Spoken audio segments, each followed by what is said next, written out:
এখন শিং মাছ ভাজবো। দিয়ে দিলাম লবণ, দিয়ে দিলাম হলুদের গুঁড়ো, দিয়ে দিলাম গুঁড়োমরিচ, দিয়ে দিলাম আদা রসুন বাটা। এখন মেখে নেব। মেখে কিছুক্ষণ রেখে তারপরে মাছগুলো ভাজবো আমি।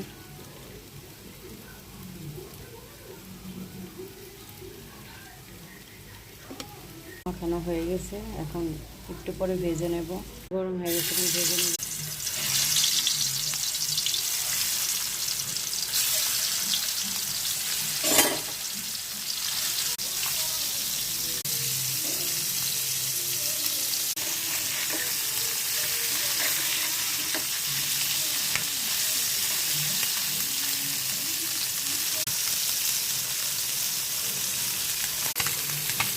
ভাজা হয়ে গেছে, এখন নামিয়ে নেব।